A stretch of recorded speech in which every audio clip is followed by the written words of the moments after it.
Up ahead we can see the primary route sign indicating a junction off to the right, and that's the one we'll be taking. So move my position out towards the crown of the road, having done the usual check in the mirrors first, and just a signal to confirm that that's what we're doing. You see they've got the vehicle passing up the near side of us now. Okay, ready to stop just in case they do change, get to that point of no return. Well away from the oncoming traffic, over by the near side of the lane to start with. Also puts us nicely in line for the right-hander. I'm just going to move out a little bit because we've got these parked vehicles here. Just see the one ahead of us turning off to the left, and we're in a 40 limit at this point.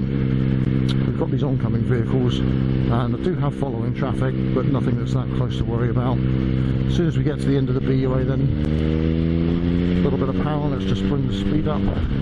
40 limit then, so come in at 40, gear to match the speed. Remember, don't slow your bike down on the clutch, get the speed down first. Brakes are much cheaper to replace than clutches, so always get your speed down first and then take a gear to match that speed. Road going round to the right, and because it's so nice and wide, I've got excellent view. I can straighten it a little bit and then just stay away from this junction down here on the left. Okay, remember when you get here, there's no signpost for it, but we're actually coming back into a 60 limit. The dual carriageway is only the area of road that has the central reservation in it. So once you come off, we're back into a national speed limit for 2-lane road, 60 miles an hour. Looking ahead then, the last thing I saw was that Arctic going around the corner, and I've got a little glimpse of the road bearing left. So as we come into the right-hander, just checking the mirrors, bringing the position of the bike out. Just watching my speed here, creeping up a little bit. Nothing coming out of the lay-by. Triangular warning sign now then for a junction on the left. And again, just bring the bike in, nice smooth course. Our passage down the road should be as smooth as possible. These nice gentle transitions from the near side like this. As soon as you've got the view, there it is. Just bring the bike out towards the crown of the road in a nice gentle arc. Smooth, take your time. I'm just going to come away slightly from the crown now for the oncoming vehicles. The potential danger there is the overtaking vehicle. So by presenting ourselves, presenting the vehicle in a safety position mid-lane, we should stop anybody doing that.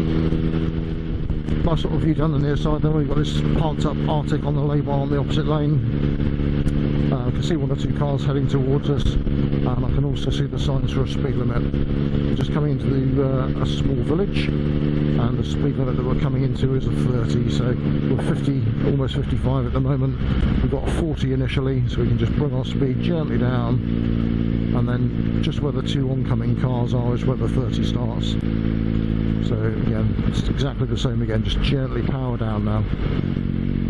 And then just before your speedo hits 30, just pick up the drive, and you just come in nicely at 32. Okay, choice of routes.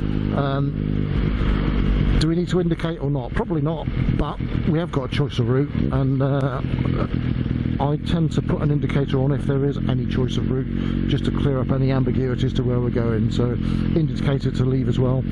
Have a quick look down the near side of the lorry. Nothing any great shakes. There's a couple of cars coming in, but they're well spread apart. Okay, hopefully no need to stop. See if we can keep the bike moving. There are some oncoming vehicles, just looking ahead. Okay, I'm going to stop. Now you'll see there's actually room to go down there, but ask yourself this, which is safest? Just to hang on for a couple of seconds, or to risk going down through there and then have someone open a car door and leave you sitting in the road with your pride and joy mangled all over the deck, well away from the parked cars. This is present the vehicle, and that's why, look, we couldn't see him before, but there's a guy on the driver's door there. We've made her slow down in the silver car coming from the opposite direction, then we can lose position. A few oncoming cars again. We've got following traffic, but all at a steady safe distance, and we're coming down now towards a 40 limit, so 100 yards or so away. Just roll the power off, pick it up just when you get to around the sort of 43, 42 mile an hour mark. Just pick up the drive and you'll come in at 40. Now remember, we've just lost some speed and you can hear the bikes just labouring slightly, so gear to match the speed. Bring the position of the bike out towards the crown then. several reasons here. We can extend our view, and also, like we discussed earlier, we're also, if anything does come the other way, pushing vehicles back in towards their own lane and giving ourselves a much bigger safety margin across here to the left if we need it. The guy here tells you that you're on a bus route, obviously, waiting for the bus. Sorry, madam. So we're maintaining this position out towards the crown. We've got a few oncoming vehicles. We just give that position up for safety, which brings us nicely into coming across to the near side. We'll hold that position for a second whilst we pass the van. Then we can bring the bike back in towards the near side to extend view around the right-hander. As soon as I've got the view and I can see it's clear to do it, then I can just straighten the bend out, come away from the near side, straight line, much straighter course around the bend, keeps the bike more upright, much more stable.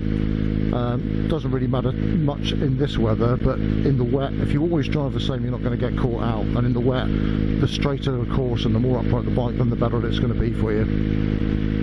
Right, end of the 30, so we'll have a little bit more responsive gear. Out towards the crown, straight line that little bit of a bend, straight to 50. We've created that gap behind us again. A few oncoming cars now, so not quite such severe positioning out towards the crown.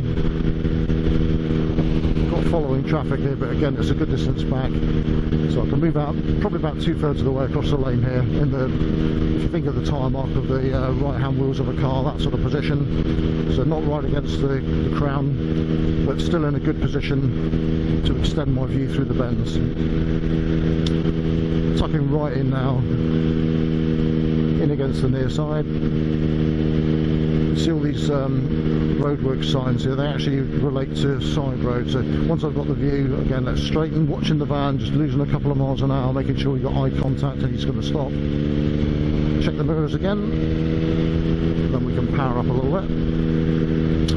Just noticed that the Benelli's Hungary light's back on, so we've done a few miles today from home out to Compton Abbas for its service. As we come towards the end of the straight, then we've got the slow, lots of paint, lots of signs, so we know these are going to be reasonable bends. Just take a couple of miles an hour off. The vehicle is under drive. As we come through the bends, I can just hold it just like this. All I've got to do is steer. We're just nicely under drive. Just a couple of miles an hour to the speed limit, and then when I can see it's clear, I can just bring the speed up as I come off the bend. Once you've left the apex, the steering comes off and power goes back in. Okay, so power off. We see our friend here turning off to the left. Don't get anywhere near him in case he changes his mind. Once he has, some power. Let's get away from there. We don't want to be sitting on a 60 mile an hour road at 30 miles an hour. So keeping the bike stable and upright. And I think we better whip in and get some go juice in this thing. I hate pushing motorbikes.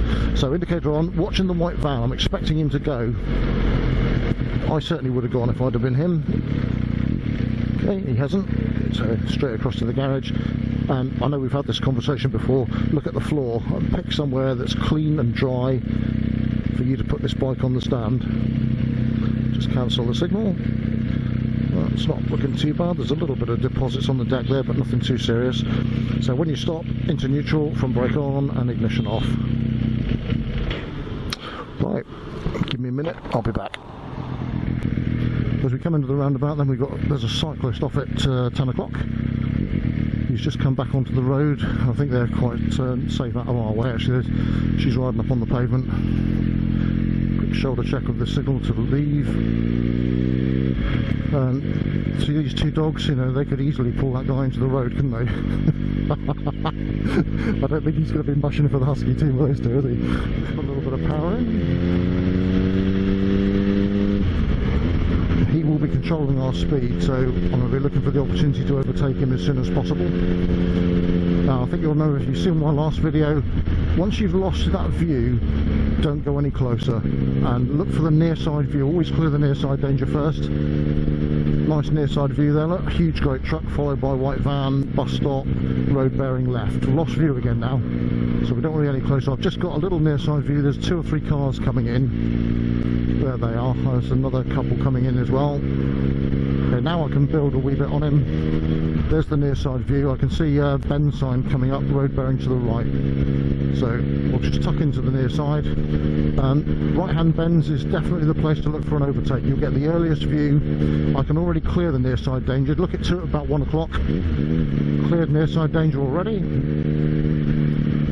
Okay, now we're going to lose view, so let's just throttle back a little bit, get the near side view. There it is. Okay, that's good. Now we're in a position where we can see stuff.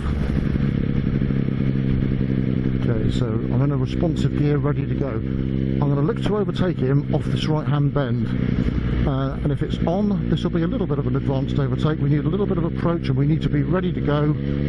Switched on, yep. Make your overtake brisk. We want to be on lane 2 for as short a time as possible. There's something going on up ahead. Pedestrians possibly, or cyclists. Somebody on the side of the road. A couple of cyclists. Okay, so we'll check the mirrors. We've got no following traffic. And we've got one on the road, one on the pavement, and an oncoming vehicle.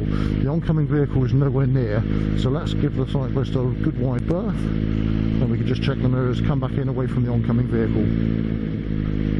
Just checking the entrances and the driveways here. We can see we've got an oncoming car. The silver car out of the 2 ahead has also just put a right hand indicator on. By the time we get there they should have turned off and gone, but if they're, perhaps the gates are shut. Oh, here we go. So we're going to do some reversing. Check the mirrors, out to lane 2 straight away, well away from him. Again, make that decision. You either stop and let him do it, or you power up and get past him.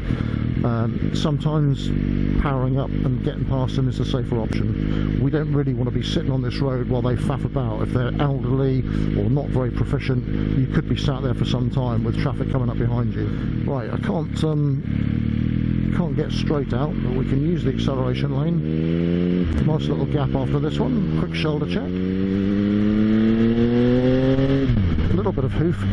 There is a cyclist here, so we've got away from, make that little safety margin behind us. I'll try not to pass him 3 abreast, so now we'll go. Not masses of acceleration, but just enough that I can make the overtake in the gap in the oncoming traffic. And we're going straight to 60. Good dominant position out on the crown of the road. And shortly we shall be leaving this road and turning off to the right. You can just about see the signs in the distance probably. Just relax the engine in the meantime. And you can see where this vehicle's braking. The one ahead of him has got an indicator on. There's some pedestrians here on the verge.